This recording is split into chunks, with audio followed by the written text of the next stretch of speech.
Commission meeting for September 14th is now in session. As always, we'll start with the Pledge of Allegiance. If everybody will rise and join us. I pledge allegiance to the flag of the United States of America and to the republic for which it stands, one nation, under God, indivisible, with liberty and justice for all.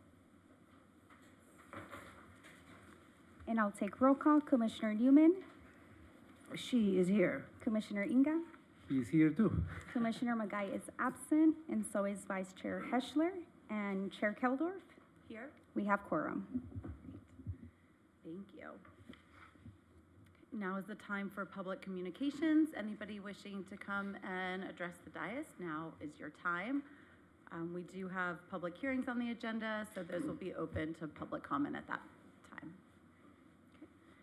Seeing none, we'll close public communications. Any written communications other than, I know we received one from Mr. Tellis. Yes, regarding item H3, yes, and then we did send out an updated agenda that was distributed along with the comments received on that and posted on the city's website as well for agenda item number H2. Thank you, Eduardo. Okay. Consent calendar, looks like just our approval of the July 27th meeting minutes. I take a I move motion to approve. I second. And I'll take votes. Commissioner Newman, Aye. Commissioner Inga, Aye. Chair Keldorf. Aye. Motion passes 3-0. Thank you. Okay, we are moving on to public hearing. First one relates to the project by Rosecrans Sepulveda Partners, environmental assessment number EA 1339, site plan review. I'm assuming that we have a staff presentation. Yes, Madam Chair, we have Dave Blumenthal who's been assisting the department in processing this application. This application does, or not application, but the project proposal is implementing an approval that was granted for beach cities several years back, and so they're now before this body for implementing the site plan review component of the project. So I'll go ahead and turn it over to Mr. Blumenthal. Thank you, Madam Chair, members of the Commission. Again, my name is David Blumenthal. I'm a planning consultant on behalf of the planning staff. This item is for a new construction of a new 7-story office building. The subject site itself right now is 6.39 acres. It is currently unimproved other than a power transmission pole on the southwest corner of the site. Property is zoned and it has a general plan, land use designation of urban mixed use south. Now, the City Council previously had considered an environmental impact report and a development agreement for the site back in August 2019. The development agreement limits what can be built onto the site. The development agreement does have the primary project, which allows about 313,000 square feet of floor area, and that allows a combination of office space, studio space, and some retail space.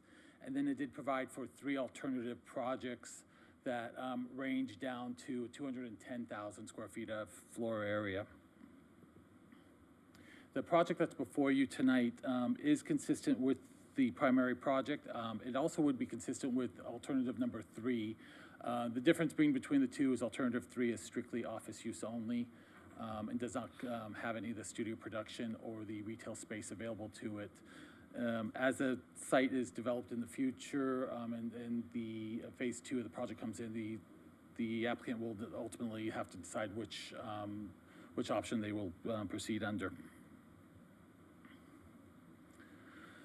So the project, again, tonight is for a new office building, 7 stories. It does have a roof deck on it. The new parking structure is located to the north side of that of the building. There is a central plaza, and then on the north of the parking structure, you'll see on the site plan before you, is an optional parking lot. The development plans submitted include an option for that area to be landscaped. At this time, that parking is not needed to meet the municipal code requirements, so the applicant will ultimately decide whether they want to provide that as additional parking or just go ahead and landscape it. The assumption is that if it's additional parking, it would help meet the parking requirements for the phase 2 of the project. That phase 2 is not being submitted yet, and discussions with the applicant is undetermined of what that phase 2 would consist of.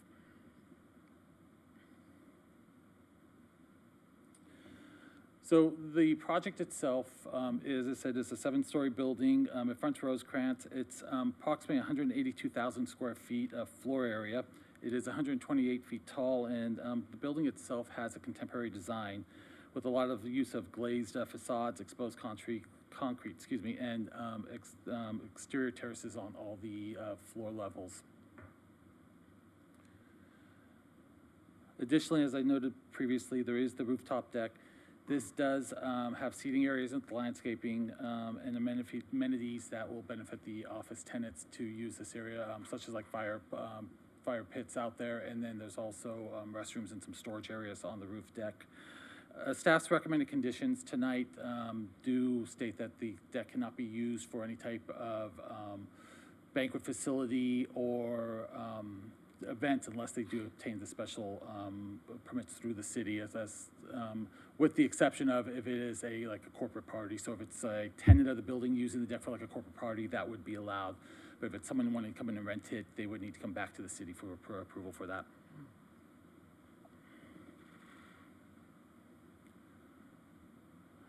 The parking structure is 5 levels. It currently has 703 parking spaces. Not much really to say. It's a parking structure. They do propose louvered screen walls along the sides of it to kind of give it a little bit of relief and make it look a little bit better than the standard parking structure. And then again, the optional parking lot that's to the north of that structure does have 57 spaces on it.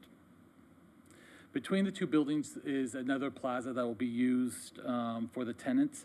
And you'll also note in the rendering there are up to 2 decks, or 2 bridges that connect the parking structure to the actual office building.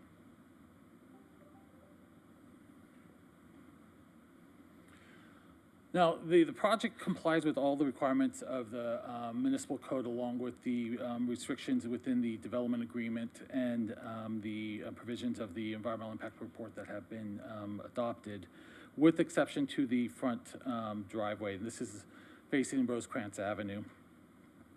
The driveway itself, or the municipal code limits the driveways, they have to be 30 feet, no more than 30 feet at the front property line, and then driveways have to be separated by a minimum of 24 feet. In this case, the applicant is proposing 2 driveways. Unfortunately, they're only proposing an 11-foot separation for these 2 driveways. Now, this will be to accommodate ingress and egress into the main parking structure. So it'd be able to accommodate up to 2 lanes each way, ingress and egress. I do want to note that this is actually a requirement that they signalize this intersection or this driveway through the EIR mitigation measures. Now, to do this, the applicant has requested an adjustment to the development code standards, and that's again to reduce that separation distance between the 2 driveways. The findings for the adjustments are contained in the code. We've analyzed all 3 of these findings. Our biggest concern is with the second finding that says that the adjustment's not necessary for them to be deprived unreasonably of a use or enjoyment of their property. We do want to note that this development, right now it's ink on paper, so they can be redesigned. It's not like they're working around existing facilities because it is a vacant lot. The site is relatively flat, so they don't run into any type of issues with trying to create new driveways. And they also have secondary access to that parking structure to the north side. So there is sufficient access, in staff's opinion, for the use of the parking structure in the property. As such, we don't feel that this finding can be made in a positive manner. So the last part is just to discuss quickly the environmental impact report that was adopted. This report did analyze the full 313,000 square feet of floor area with up to 980 parking spaces and buildings up to 140 feet in height. The proposal is under this, so we do feel that it does meet all of the analysis that was contained within that environmental impact report. And per our secret guidelines, because it's within the range of what was analyzed, no additional analysis would be required. I do want to touch about, though, the EIR did look at all the areas required, and I think it's 13 of them that are required to be analyzed. Of those, there were mitigation measures or design features that have to be incorporated, and those are highlighted in red in your presentation. Those areas and those mitigation measures have been also recommended to be incorporated into your resolution that's before you tonight. So our recommendation is to approve the project. And this will include the environmental assessment and the site plan review, but to deny the adjustment that's before you, and then the applicant would need to just redesign that front driveway accordingly to meet the municipal code requirements. And that will conclude my report. I'm available to answer any questions you may have on this. Just a question, if you could explain the way the code is written and the reason to have, not the 11-foot, but 24 feet between the ingress and egress driveways.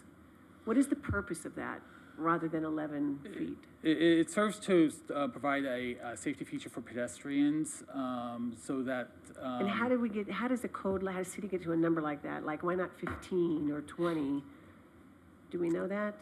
And it may be Yeah, kind if of, I may, Commissioner, part of the reason was for the purpose of preserving on-street parking on some of the smaller streets in the city. So the thinking there was that if you have multiple driveways on the property, not to have them so close to each other that you kind of eliminate opportunities to provide street parking, but also for the purpose of not having so close together that they conflict with each other, where you have cars coming in and out of multiple driveways at such proximity, it would create a conflict and potential hazardous condition. so what's been proposed by the applicant, that 11-foot area, is that like a median between the two of them? So Yes. that really would or would not conflict with incoming and exiting cars? If you've got a median that's pretty or something. Yeah, the applicant did try to design something that would address the ultimate city concerns with that, and the 11-foot is there to prevent the conflict, as well as provide an area of kind of refuge for pedestrians as they walk across, because otherwise the pedestrians would be walking across a 60-foot wide driveway, which gets a little bit hazardous for them. So they are trying to do that, and we will note that Rosecrans doesn't have parking, so they're kind of considering that, you know, hey, we're not losing street parking because, you know, there is no parking on there, so. Right. And you went to the applicant to say, everything looks great, so far so good, but this needs to be more area, 24 foot, rather than the 11 that you've proposed. And they have yet to make the change. They said, well, we're gonna just go ahead and give it a try and push it through. Is that sort of where we're at with that? Yeah, we've had multiple meetings with the applicant along with Public Works staff, and to try to find a solution that works for both the city and for the applicant. Unfortunately, you know, we couldn't come to a resolution with the matter, and so instead of having the applicant wait further for us to keep meeting and not being able to come to that agreement, we decided let's just go ahead and move forward to the hearing, and then they can make their argument to you.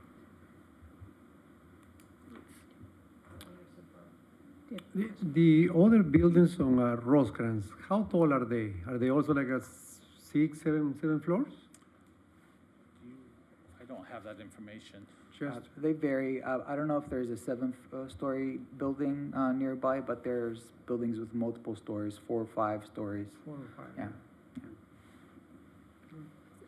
So this is proposed to be signalized, right? There's going to be a signal there. Yes. Can you kind of walk me through how that works with pedestrians crossing?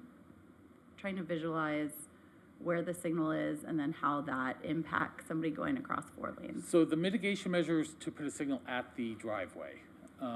So signaling would work just like any other signalized intersection where pedestrians would have a cross, don't cross provision. And then the timing would give them, in theory, enough time to make it all the way across. I mean, that feels like a transportation engineering question, you know? Yes. You have time to make it across 4 lanes, if that's what That- we're concerned about. That's just before, like, that's going into to the point, say, for example, it would just not be too much further after that, then there'd be another signal to turn left into this area? Is that where we're at? Yeah, and you know, ultimately, you're absolutely right. It is a question for transportation and for public works. But I will note, you know, signals, you know, that timing that they're green, that the timing that they're crossing. You know, you have a street like Rosecrans, it's a lot of traffic, a lot of signals that need to work together. So there's a finite adjustment that can be done in there without messing up all the other signals that go on to Rosecrans. So. I guess my thought is it gonna take somebody 2 lights to cross that drive aisle, or no? We don't have that information. Yeah, if I may, Chair, on the topic of the adjustment for the driveway, which is, I think, why you're asking these questions. The specific question is not necessarily whether the design is sort of, you know, addresses some of those concerns about conflicts and so forth, but the particular finding that David went over with you a little bit earlier essentially asks, is it possible to put a driveway there that meets the requirements of the code? And if it is possible, if it's physically possible, then we can't approve an exception. It might make good sense for other reasons, but in that particular instance, I hope I'm explaining this clearly enough. That's why staff was not able to recommend approval of the adjustment, because it is possible or physically possible to design it in a way that meets the code requirements. So then if we were to approve that, does that become like a 1 project variance? Or how are you all feeling like that impacts code across the board? Yeah, and I that is- think, yeah, I mean, we'd have to look at it from a legal stamp. So legally, we believe we cannot make the finding. So if legally the commission or the applicant proposes language that legally makes that finding, that there's no other way that the site can be designed without this accommodation, then that's the language you'd have to use. And so in order to approve it, the commission would have to find that there is no physical other design that can be accommodated without meeting the code. Or does it make sense that? That's the- not the finding.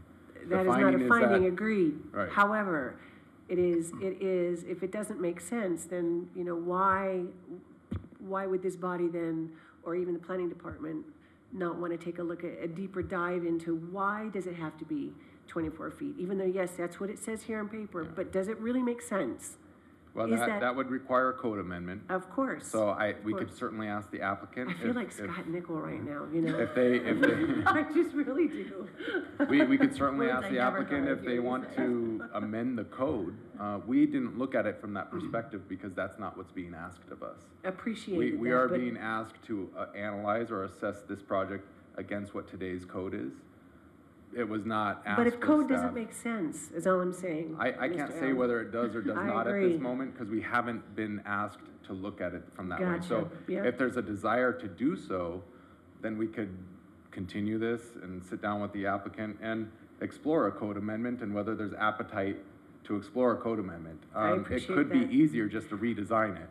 It could be, but if you were the developer, you know, and I think we should hear from the Yes, applicant. I would agree. I just have one more question for you. Can you refresh my memory, the 3 different scenarios that give us kind of a ceiling for square footage? Is that just for phase 1, or that's for phase 1 and phase 2? That'll be for the entire development, so phase 1 and phase 2. Okay, so if we build 180,000 square feet here, then you're left with like 80,000 130. on the balance? Yeah. Okay. I think that's it for staff, right? Mm-hmm. Thank you. So we will open public communications. First right, as always, goes to the applicant. Madam Chair, Commissioners, Alex Rose, Executive Vice President, Continental Development. First of all, repeating congratulations to Mom of the World Series hero. Thank you. Thank you.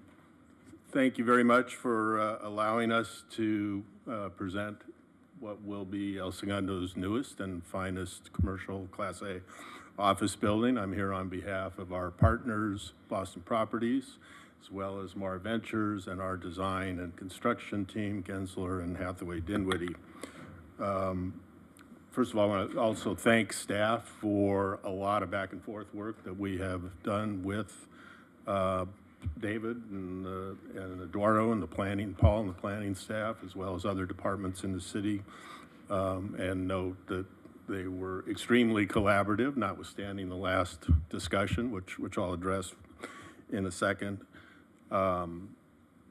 Basically, we concur with all of the conditions of approval, with an exception of 3. One you have just engaged in a debate on, and rather than kind of going back through it, I would say, you know, our approach was certainly very consistent with what Commissioner Newman, your points that you were raising. We feel, and we think the staff report acknowledges that the design that we have there is not only consistent with what you see along Rosecrans, but also a safer design. Michael, to your point, I think we certainly are open to sitting down and discussing what I would think would be a zone text amendment for the mixed use south. And, you know, kind of continuing to work that through with staff.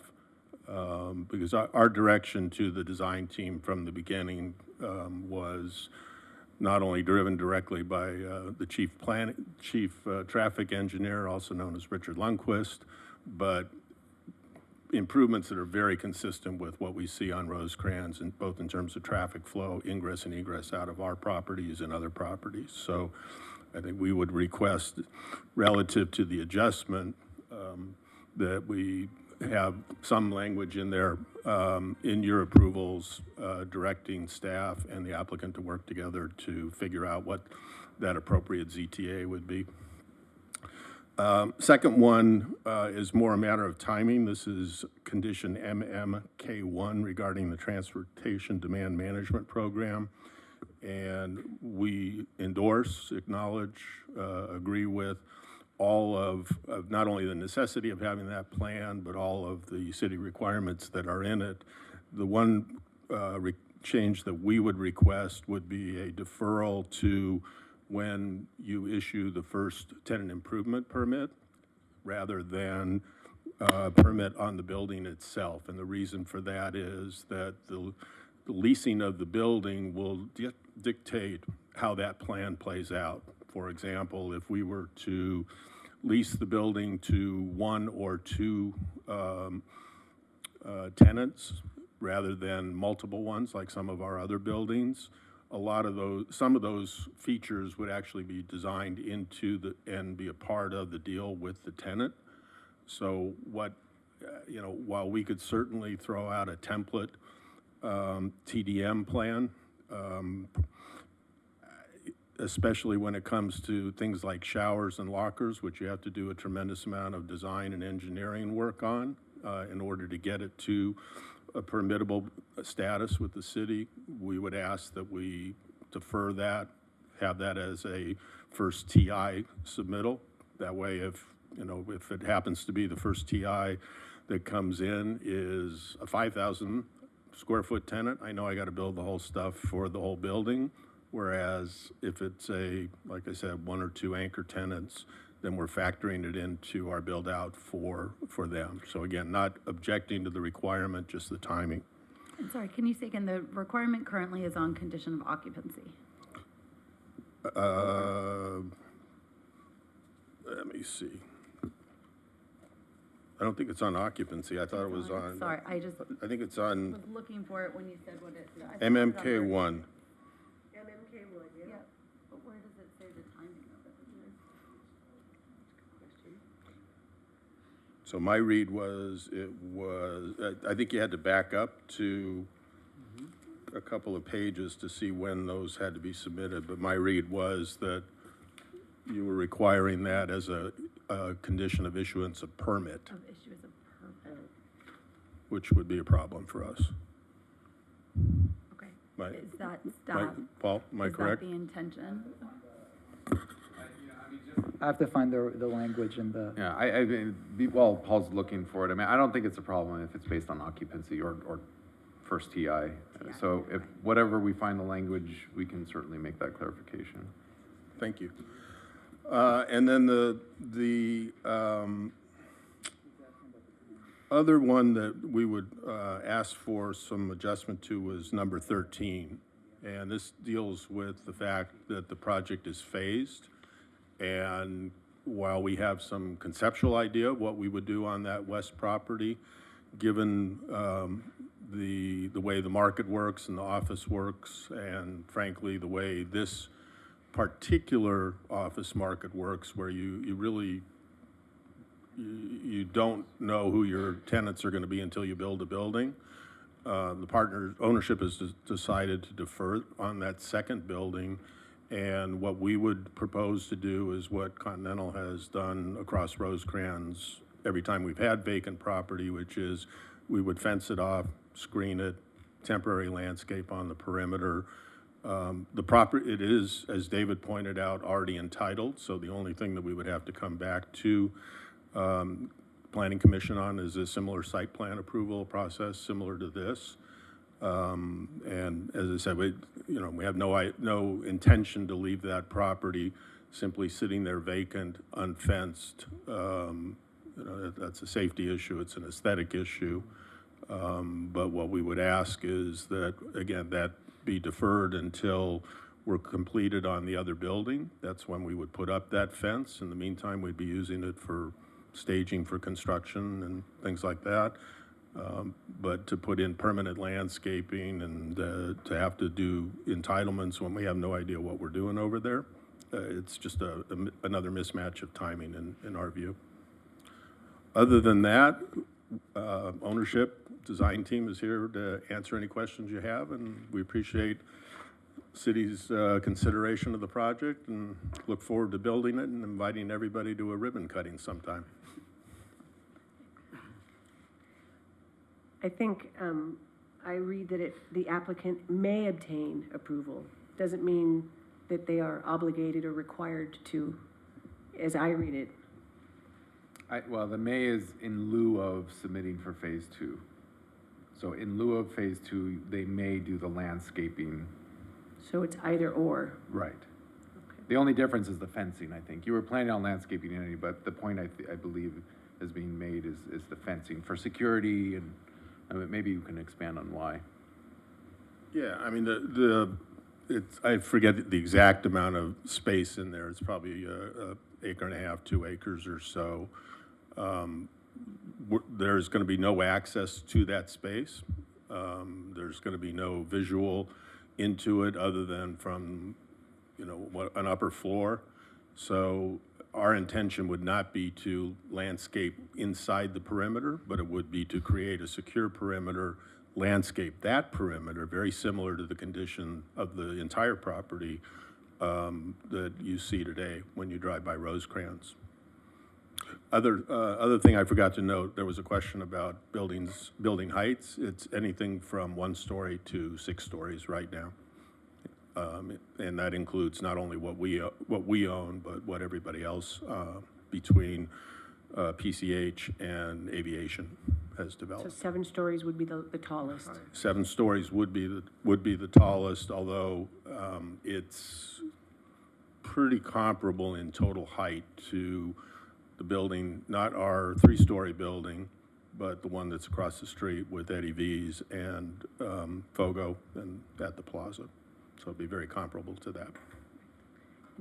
Before you go, any sneak previews of tenants or who might be occupying this space? It's a tough market out there right now. I can report that we're in active discussions with a number of both in-market and out-market prospects. But as I'm sure all of you know, the commercial office market generally across the country and here in Los Angeles is challenging. So hopefully corporate America starts making decisions quicker so we can make that kind of an announcement. But right now it's very much up in the air. And studio space is obviously not biting right now. Studio space is facing somewhat the same challenge. and this site is a little bit more challenging for that, just because of its configuration. There is some, future potential in other land that we control and land that, we would work with our neighbor, Federal, on, where perhaps more studio and production space could go in. But again, that's, part of the phase two. Originally, the reason that was included in there was not only because of some interest from Manhattan Studio, but at the time, the NFL Networks had looked at that before they decided to go over to Hollywood Park by SoFi. So that's why we have those entitlements there, and if we can get El Segundo Studios, we will. Thank you. And if we wanted to have a design question about the drive aisle, would that be with you? Other than what I said before, probably not. What's the question? Explain to us, I guess, why it doesn't work or why this is better. And I have some thought, if it's signalized and we're worried about pedestrian safety, in my mind, the further away those drive aisles are, you're creating more opportunity for people to have to walk further across them. But that's just my assumption. I guess, why does it not work as the code would have it laid out? Serena? The other, aside from the technical design answer, again, I would point out that it's consistent with everything else that we have designed on Rosecrans. And we know from the operation of those driveways, there's at least two comparable, that they function safely, don't have any issues with pedestrian, don't have any issues with vehicular conflict going in, out, or vehicular pedestrian. So it's, I guess the lay answer would be, if it ain't broke, don't fix it. Hi, I'm Serena from Gensler, and I think what I would say about the design of the driveway is that the requirement is 24 feet between driveways and a maximum of 30 feet wide. The 30 feet, our driveway has 2 incoming and 2 egress, and the median is really to separate those ingress and egress and provide more safety. 30 feet, if you have 4 lanes, 2 in and 2 out, 30 feet is not enough. So I think the 30 feet is not meant for that kind of driveway. It's almost like, it's a little bit like a street, but it's not that dissimilar to the Point. The Point has, I think, 3 lanes out and 2 lanes in with no median. And then the Atrium has also very similar to what we have, which is a median and actually 3 lanes on one side and 2 lanes on another. So I don't think that the 24 feet and the 30-foot width is meant for the type of driveway that we have, which is designed for a lot of cars in and out at one time. Thank you. If that's helpful. Way better answer. The technical answer.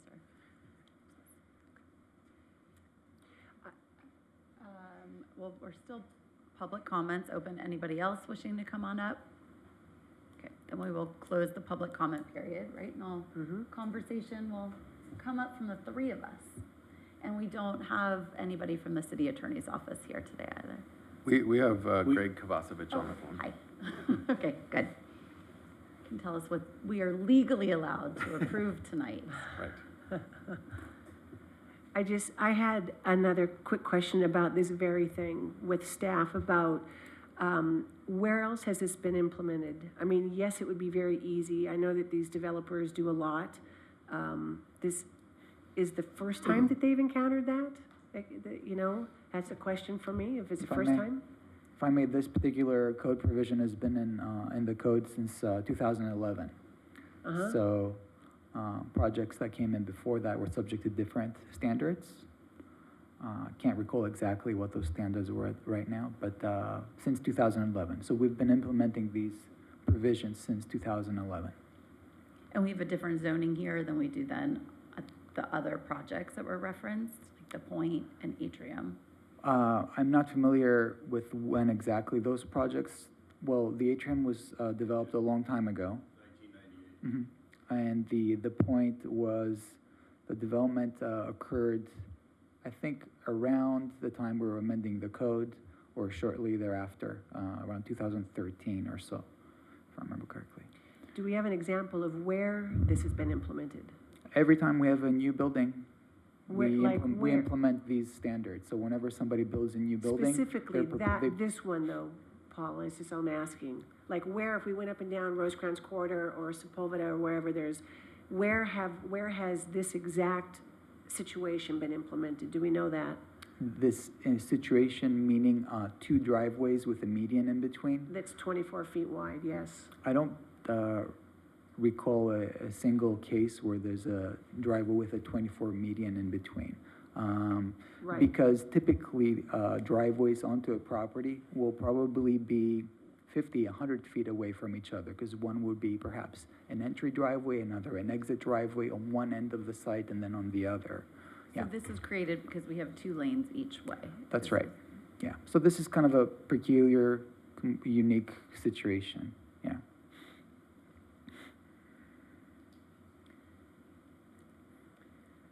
I mean, my question, I guess, is, what are we left with approving or denying? And this feels like a question for the city attorney's Yeah. office. Chair, I think you're right. I mean, staff is stuck in being asked to analyze against today's current code. If we cannot make the finding, Greg, I don't know if you have any great recommendations on how we can move forward, continue to move forward while maybe kicking the can on this piece alone, without doing a zone text amendment or finding some other mechanism or version of a variance or adjustment. Greg, I'd kick it to you. I think the problem is that we're constrained by this code, which is very strict. We have audio, The way it's audio, written, it's, Eduardo. can you hear me? Greg, we can't hear you, so if you can hear us, give us a second.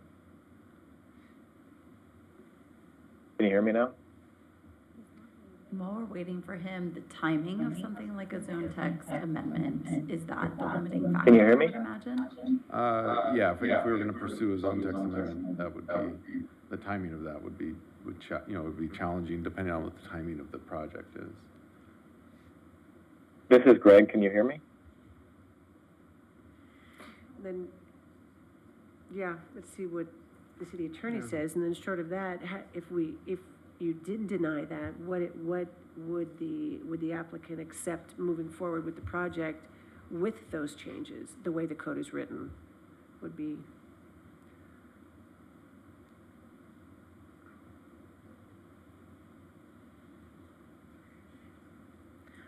I guess also while we're Michael, waiting- can you hear me? Oh, Yeah, now we can hear you, Greg. Oh, okay. Do you want me to speak on this matter right Yes, now? please. Okay, Michael and Paul have already explained it, I think, pretty thoroughly. The problem is that you're constrained by some very strict language in this code. Although it uses a different term, the term adjustment, it really mirrors the language of a variance. It's essentially a variance.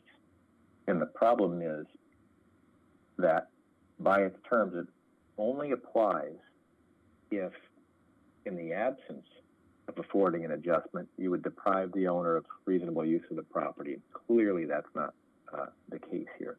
So there's just no legal way around it. If you believe the standard is unworkable, doesn't make sense, needs to be changed, then the only way around it is with a legislative action, to come back with code language, recommended change.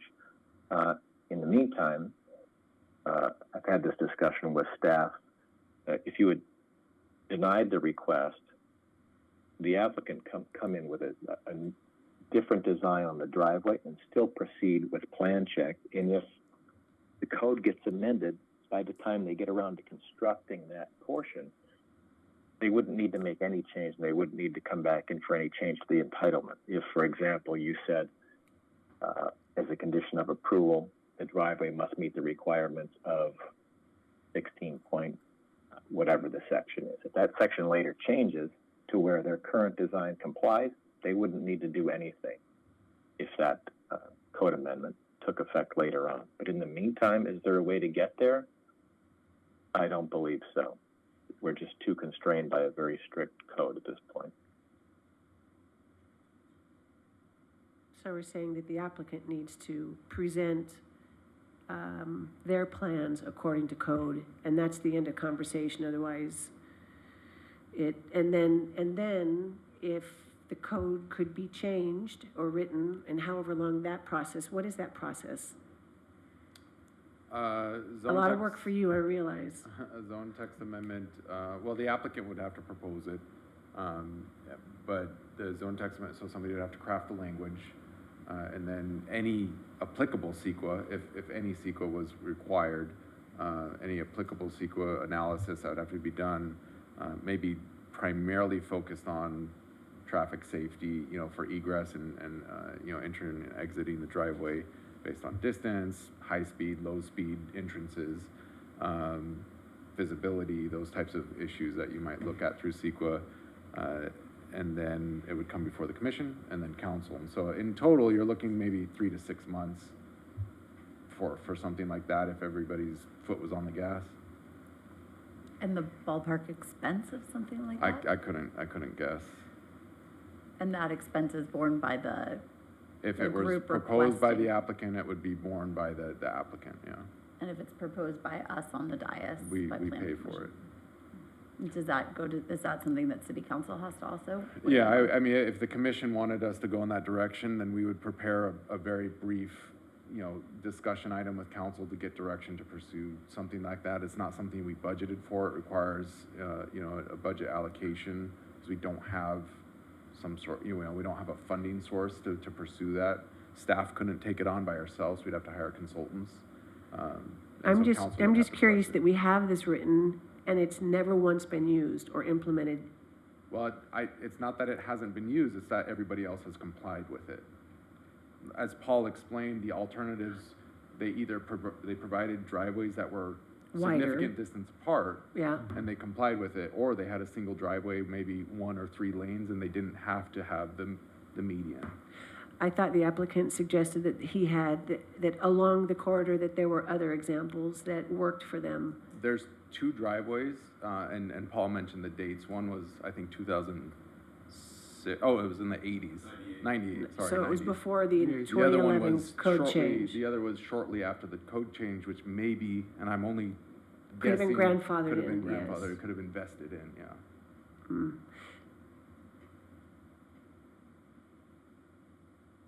So it's never been directly, I don't know, what do you think? I'm I mean, ludicrous to me. I agree with your thought of that it puts us in a silly spot to be here to begin with, that it was a code that was meant to preserve street parking, and that's in no way applicable to what's happening on Rosecrans.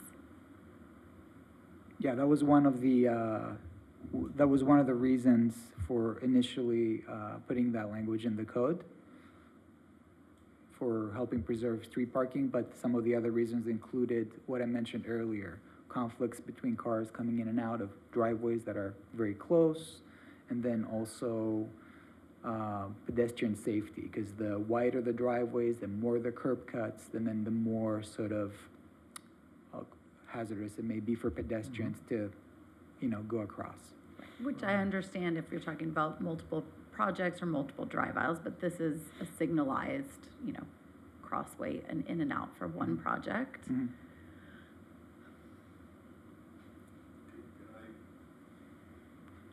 Come back. Sure. Well, why don't we pose you a question? What happens if, this project gets denied as with the request for the adjusted drive aisle? I would rather spend money and time, frankly, on working with staff and the city attorney on his own text amendment.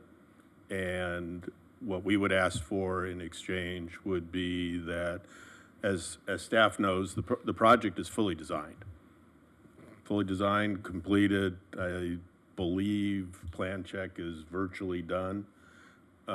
So going back and redoing something that we don't want to build, that we don't believe, and staff acknowledges is not as safe as we designed, doesn't make any sense. So subject to, staff and city attorney, my suggestion would be that, we, not hold up permit issuance on the building when we're ready to pull that, if we're not done with the zone text amendment.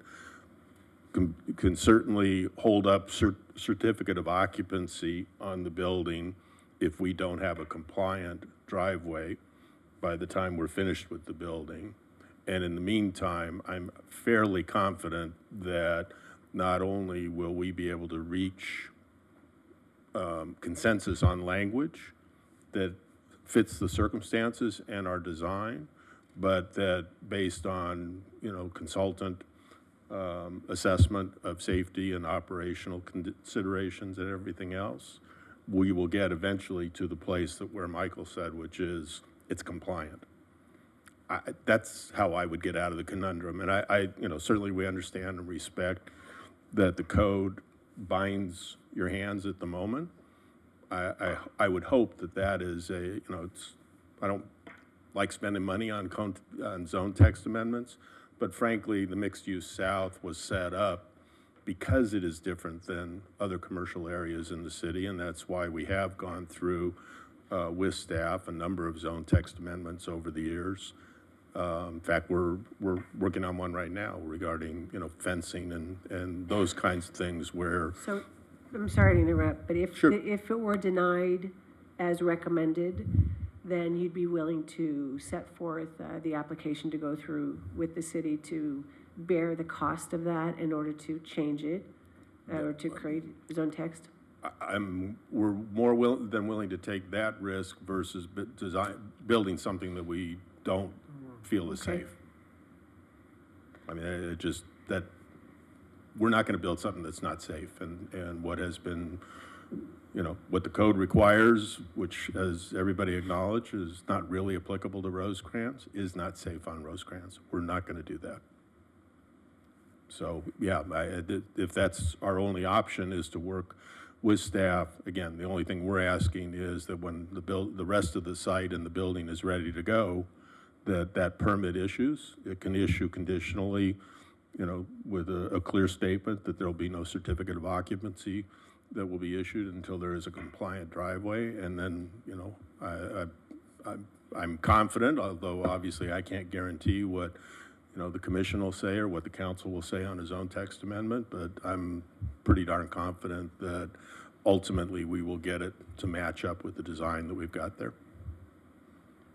And then procedurally, that means, is there a path for us to, approve this project and put a caveat in the conditions of approval that allows us to run a parallel path without slowing down progress on permitting this portion of the project? Yeah, it's an interesting question, Chair. I think it's more than just a condition of approval. I'd probably defer to Greg. I'm wondering if there's an option to not take action on the adjustment request and stipulate that the site plan review, that the driveway configuration is not part of the scope in the site plan review approval and otherwise approves the rest. And so it's not actively approving the driveway configuration, defer determination on the driveway and the adjustment until a later date. And I'm just not, Greg, I again defer to you on whether that procedurally makes sense. Well, let me throw one other consideration in there.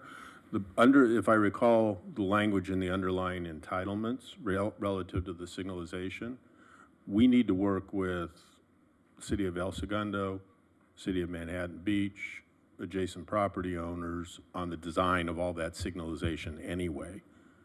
So, there is a city process that's going to focus on that intersection. Obviously, we hadn't counted on it focusing on the driveway design, but it's going to focus on that anyway. So this is not the last time that the city's gonna be looking at that intersection. I don't know whether that helps or doesn't help. Greg, any suggestions? Well, we need to act on the adjustment request because we can't approve a site plan review for a project that design doesn't comply with the code. I think I had been over this with Paul already. If we deny the adjustment request, we can add a condition of approval that says the applicant shall redesign the driveway to comply with, I think it's chapter 15-15-5 and 2. Something like that, or just 15-15-5. And then that language itself wouldn't need to be changed later on if 15-15-5 is amended in a way that makes this current design consistent with the code. Like, for example, if you amended 15-15-5 to say, just even add an asterisk to that 24-foot number in the table, and to say something like, if the driveway is signalized and allows safe passage for pedestrians to cross, then this distance can be lessened to whatever, to 0 at the discretion of the community development director. Some language like that. It could be that simple. If it was that, then that condition of approval that says you shall comply and redesign to comply with 15-15-5 would be sufficient, I would think, because there wouldn't be any need for redesign or any amendment to the site plan review once the code amendment took effect. Understand what I'm getting at here? Yeah, I mean, ultimately, the commission needs to take action on the adjustment, but what Greg is suggesting is that the condition of approval provides just reference to the code section, so that at a later date when the code section, if the code section changes, there's no need to come back with a redesign. There's no need to redesign now, even. You're just rejecting the adjustment, and then we have a task at hand to amend the code through one way or the other, and then they'll just have to conform with that. It could magically align with what the design is today, or it could change a little bit, but that's, so you do have to take action on it, but that code, or that condition language would circumvent the need to redesign today, and would only require redesign if the code was amended and it didn't correspond with what the design was today. Would that be a citywide applicability, or would you have to carve out for mixed-use south? Or, as Greg just said, just a set of particular circumstances? The language that Greg, I mean, I don't know if you looked up the code section, but the example that he's given is that we use the code section that is specifically applicable to mixed-use south. The driveway standards are applicable to mixed-use south only. Well, if you proposed it, you could propose whatever you want. Oh, on a ZTA, right? Yeah. Right, but what I heard was an amendment to the entire code, which, as I understand it, is applicable citywide, not just mixed-use south.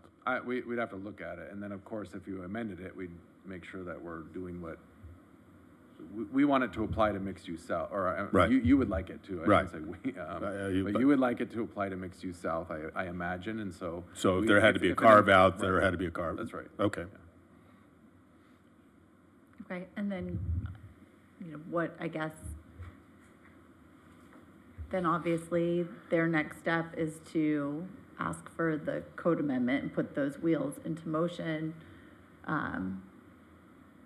When, just hypothetically, that is requested, does staff have to accept that request and what's the process to then?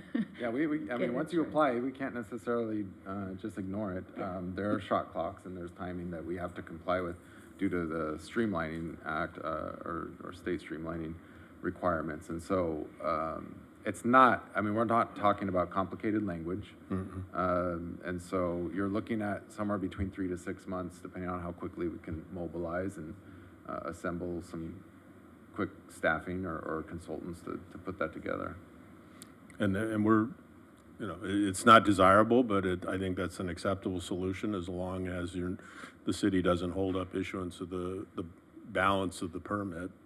Because the driveway has, I mean, yes, it serves the building, but it doesn't change the location or the design of the building or the location or the design of the parking structure or frankly, the access road to which the driveway is attached. None of that changes, and all of that, along with the balance of the project is, as I said, not only all design, but as just about cleared plan check. We don't need to separate the site plan then into two separate projects? No. Okay. No, I would just clarify that the commission doesn't have any authority over the timing of submittal or permit issuance and any of that. So it's an administrative authority that the building official has, so we can sort that out administratively. Okay, I don't recall what the language of the condition was, if there was a timing trigger on that. That's the only part that I'm getting at. Number 2? I mean, if there isn't, then I agree with you, Michael, it's There's not two an issue. conditions, if I may. Number 2 says prior to building permit, the plans need to show compliance with the driveway standards. Okay, yeah, Um, good clarification. There's a separate condition under the Public Works conditions that simply says driveway approaches must comply with the code standards. Okay, So so the that we commission have to would need work to, on. yes, the commission would need to amend those. Both of those Number conditions. 2. Number both of 2, those- regarding the timing Yeah. of the condition, we could, or Michael, if I may, we could administratively, as you had suggested, make the driveway approach more of a deferred submittal Yeah. for issuance of a permit. Yeah, So we issue a permit for the balance of the development and then defer the front area part of the site until we work things out. Right. So- And that would be fine, And because we that- could do that without amending the condition, Without the amending condition condition. itself, yeah. Cool. yeah. Yeah, because As that long as we median would understand be the that. last Right. thing to go in anyways. Yeah. So, and we would typically require, an at-risk letter, which they've already submitted because they submitted the plan check already anyhow, but we'd probably look for an updated version as well. Okay, so condition 2 would be okay as is. Going back, just so we're all making the same notes, and then the proposed amendment to MMK1.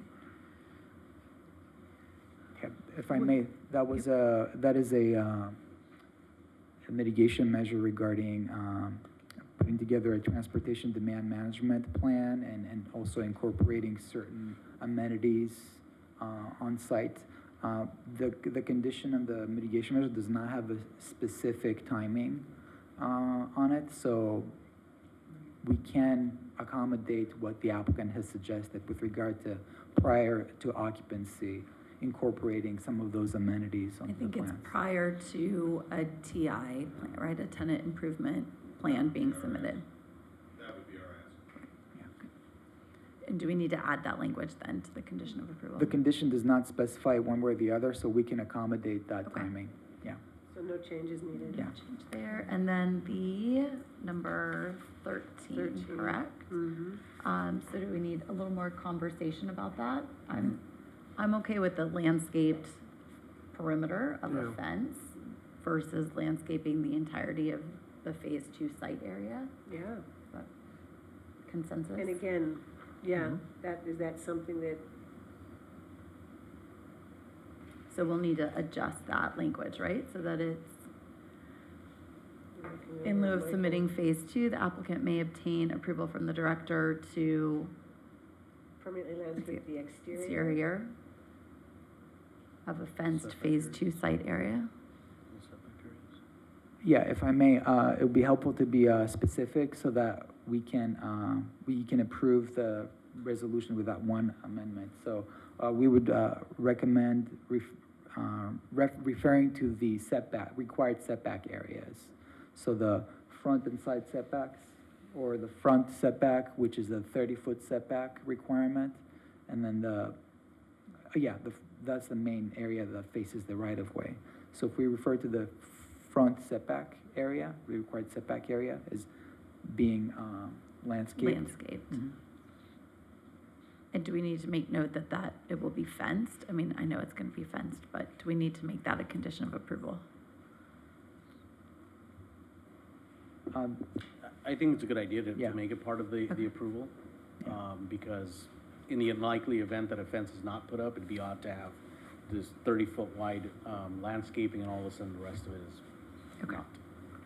So we will add that So it to would read, condition the exterior fenced area that, to landscape I don't get it, to landscape the setback, just the setback area? setback area, and that the phase 2 site area would be fenced. And do we have like, standard language about green fence and pretty fence and? I mean, I think that's good enough as long, we all have an understanding what you're maintain a fence requesting, at the, so we at will, the setback line. yeah. Okay. So we can finalize the So language the for you. exterior area needs to be fenced, and the setback area needs to be landscaped. Correct. Okay.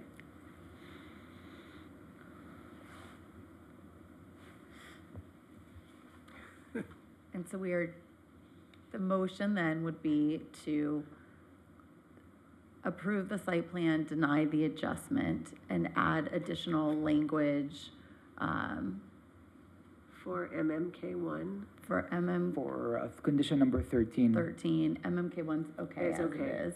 so just condition number 13, okay. To And- include an exterior fence, as well as the landscape of the setback area. Correct. And then add additional language, as Greg suggested, that references specifically, subject to the municipal code standards. Okay. All right. Then I think we're ready for a motion. Wow. It's a big motion. Yes,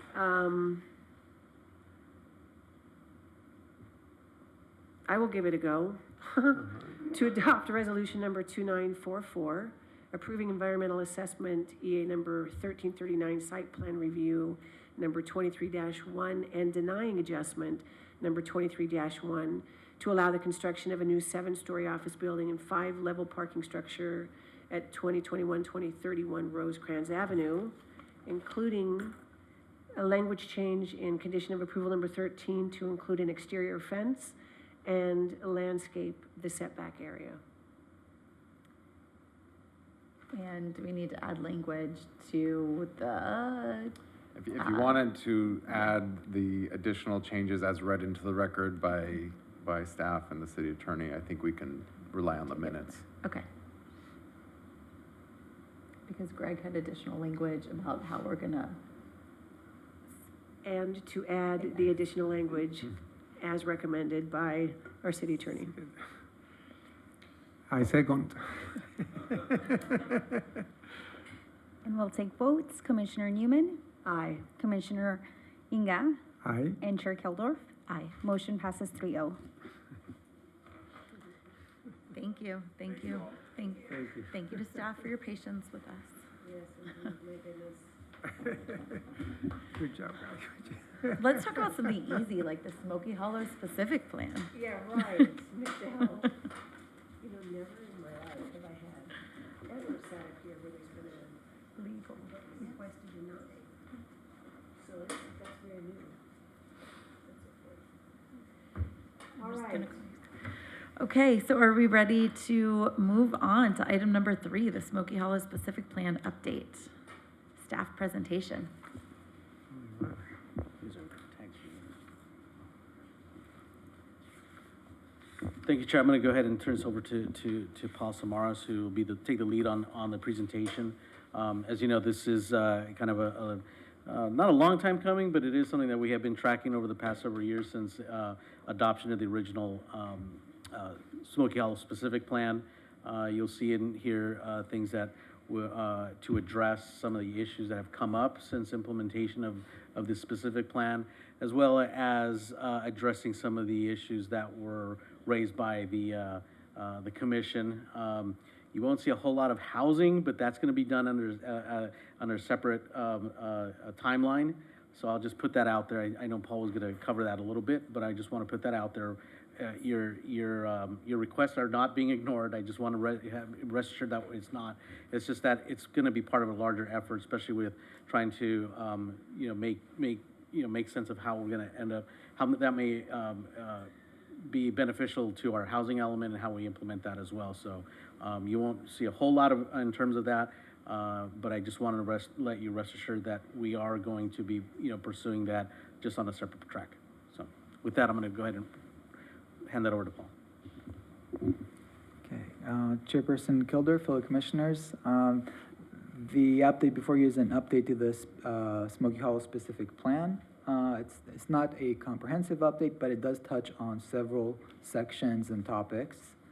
For tonight's hearing, well, we've discussed those topics previously at your study session in January this year. Tonight I will go over three general areas. I will kind of recap on what the commission discussed, those topics that were discussed in January, and then go over the changes we propose in the draft ordinance based on our discussion earlier this year, and then take a little deeper dive into the community benefits plan policy changes that we're recommending. So back in January, we discussed some limited changes to the permitted uses in the specific plan. We investigated and discussed some options for El Segundo Boulevard, especially after the conclusion of that parking pilot project on El Segundo. We covered miscellaneous clarifications and edits, including caretaker unit language, upgrading some of our non-conforming parking provisions when there's changes in occupancy or use, and others. We discussed revisions to the community benefits plan policy to simplify it and refocus its priorities. And we had a discussion about housing, as Eduardo mentioned. So diving into it right away, regarding updating the permitted uses, fairly simply, we added small and large fitness centers as permitted uses. Smaller ones permitted by right, larger ones requiring a CUP. We added tutoring uses as a permitted use and eliminated the CUP requirement for restaurants, sort of removing an administrative, let's say, burden for restaurant applicants.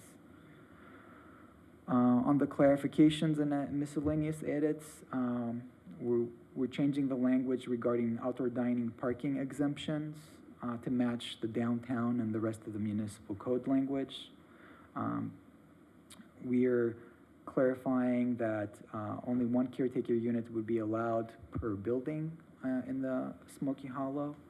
At this point, I should mention there was a public comment regarding this topic. One of the property owners in the district suggested that perhaps the density of caretaker units be based on the size of buildings. However, as we discussed in January, we don't want to use the caretaker units as sort of a back way of adding more housing in the specific plan. Caretaker units are caretaker units. We're going to work on housing separately. So for the purposes of clarifying the code, we recommended limiting it to one unit per building. And we also made some changes to the language regarding compliance with parking standards when changes of use occur as opposed to changes in occupancy. And there's other various minor changes as well throughout. Regarding the topic of El Segundo Boulevard, we discussed the results of the parking pilot project previously. And forgive me. And pursuant to your direction at the time, we updated the language to look into different configurations, potentially have more pilot projects that include parking, sidewalks, bicycle lanes, or combinations of those features. And the goal of that being to improve walkability, bike safety in the district. So we did not change, the existing figures or diagrams in the plan, just some of the language was loosened to allow us to kind of engage in some more planning and pilot projects. Moving on, as you know, regarding design standards and community benefits, the current community benefit policy, as you know, awards credit to developers for quality architecture, and as a result, public improvements have been kind of neglected. As we discussed previously, the community benefits plan process should focus more on enhancing the public realm, while also ensuring quality architecture.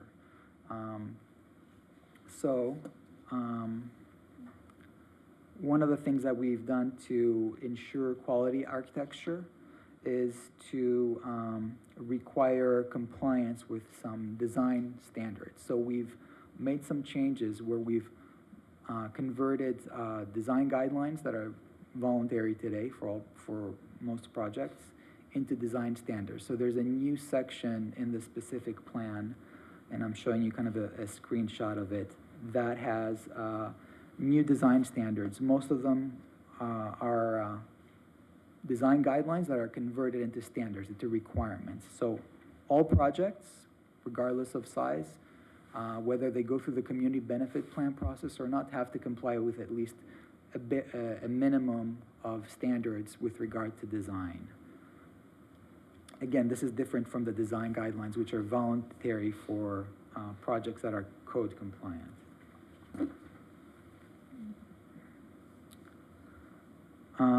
And we will go over in the following slides how good architecture is also incorporated into the community benefit plan process.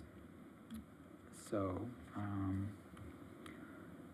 as you know, the current process is rather complicated, and it's not focused on the city's main priority, which is the public right-of-way.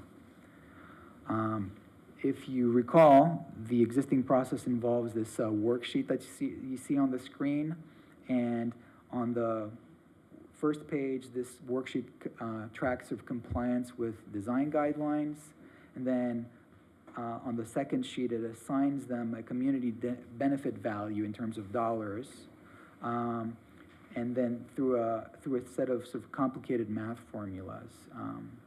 In the end, the community benefit value is compared to the project added value, and if the benefits are at least 30% of that project added value, then the project complies, and we approve those community benefit plans. Now, what we propose to do is, can be summed up on this slide here. Number one, project architecture would no longer count as a community benefit, so they wouldn't get any dollar credit for their architecture. But the project must comply, and this is in our new findings, must comply with at least 50% of those design guidelines in the specific plan. And that is in addition to the new design standards that we're establishing. So as far as quality architecture, we believe we are ensuring that projects in the future will still have good quality architecture. Moving on from that, community benefits. Paul, can we interrupt along the way and ask you questions? Yeah. Has there been tremendous changes in design standards from prior? I mean, is there anything that's significant? It's not a major change. We're simply taking what are today guidelines or voluntary and converting them into requirements. I'll give you a couple of examples just to give you a good sense of what we're talking about. So, for instance, one of our new design standards, which was a guideline before, says that you need to have at least 3 different types of materials or colors on the building. So it can't just be a plain building with just one material and just one color. Just have to have some variety. Another requirement is to have what they call 360-degree architecture. So in other words, your styling on the building and the different architectural features. Even if it's on the alley. You need to spread them around, not just have it on one end, you know. So there are standards like that. So it was recommended prior, and now you're obligated to comply. Thank you.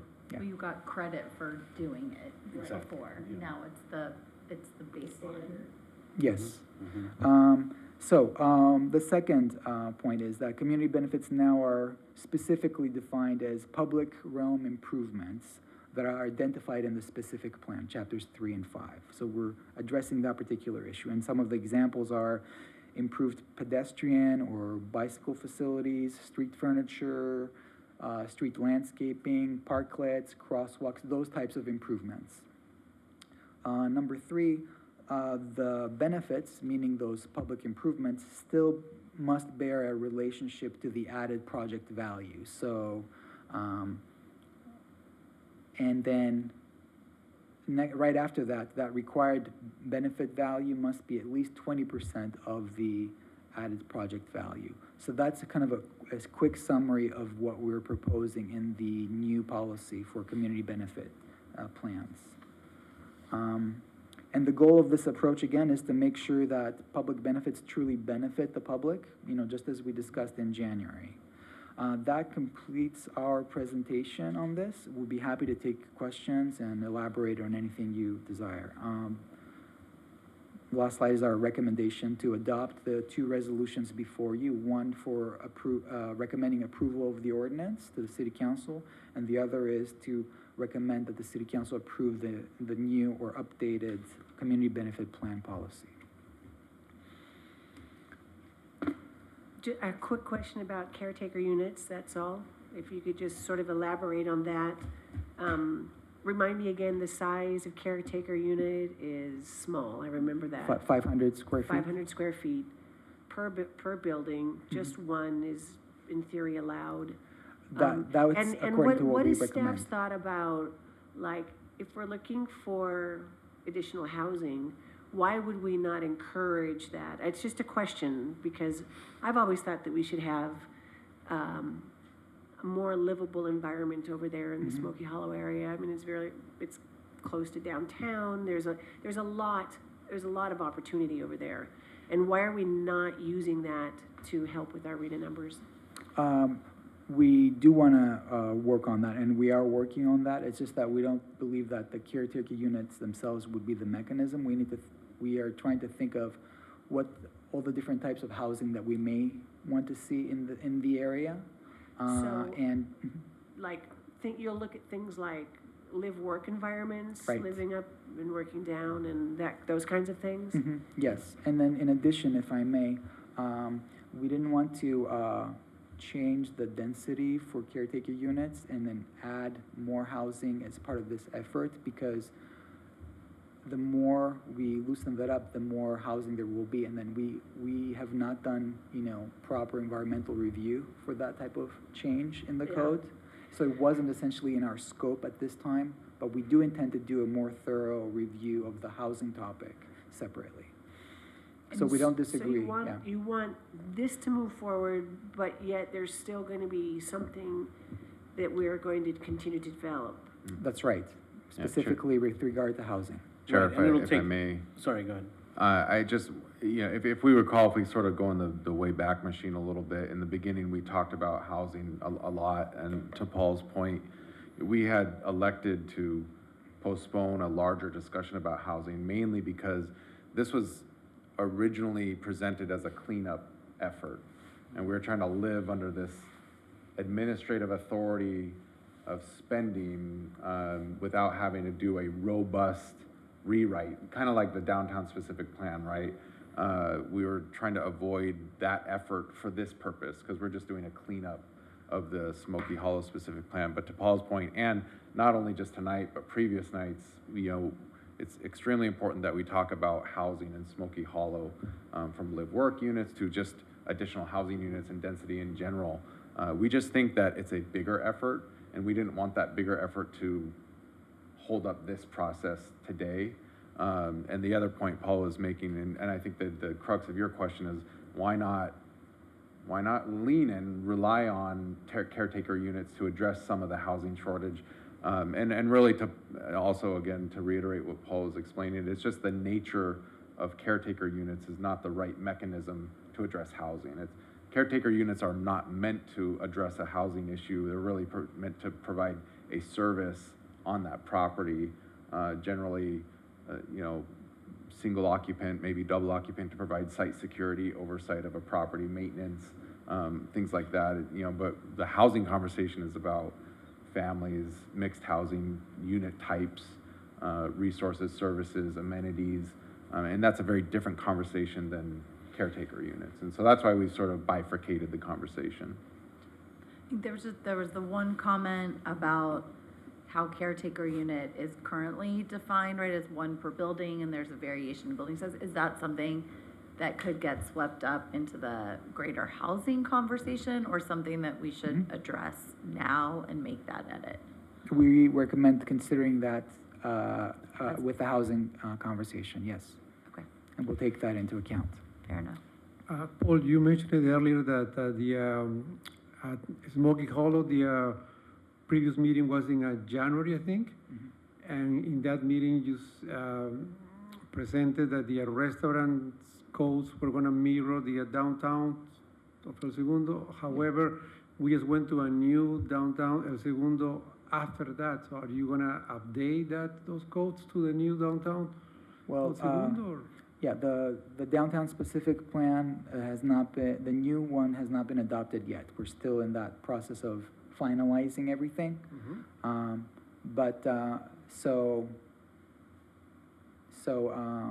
So that hasn't changed yet. So in Smoky Hollow, we're simply changing some wording that has to do with outdoor dining. We're not changing how much parking is required for restaurants or dining. It's just that there is an exception for outdoor dining areas.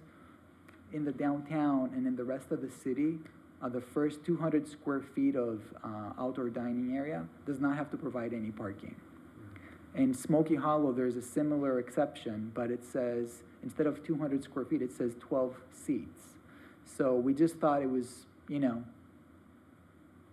kind of reasonable to just match the language. So that exception applies to the same area rather than having to count seats. So it was just a really purely kind of a formatting and minor edit. Yeah. We weren't going to change the parking standard per se.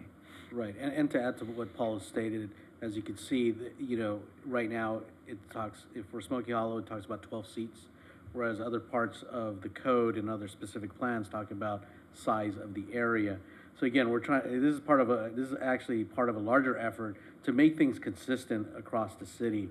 Why are you gonna have one standard, and one type of, review for one part of the city and then have a totally different standard for another part of the city. So again, why are you gonna have the standard be 12 seats in Smoky Hollow and the rest of the city be based on square footage? Might as well just be consistent throughout the city.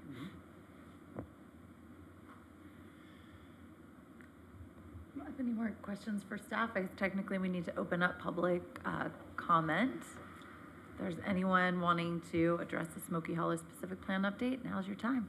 Come on up. Okay. Seeing none. Yeah, we figured.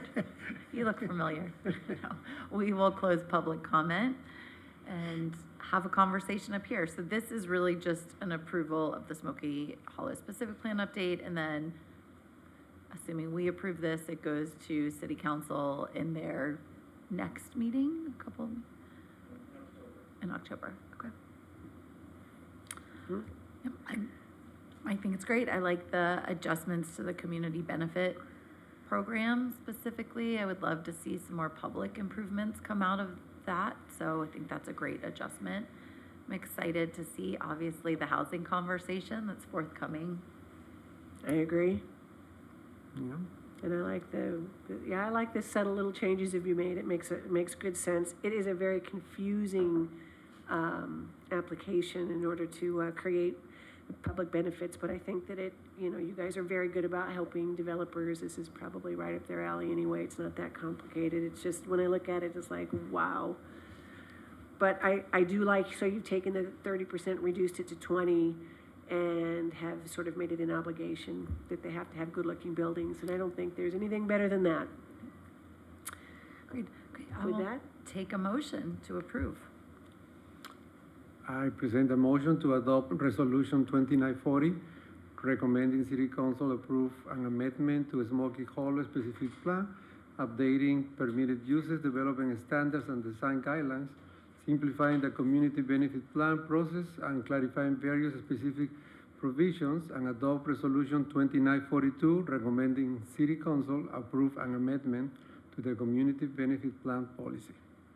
And I will second. And I'll take votes. Commissioner Newman, She says aye. Commissioner Inga, Aye. and Chair Keldor. Yes. Motion passes 3-0. Great. Okay.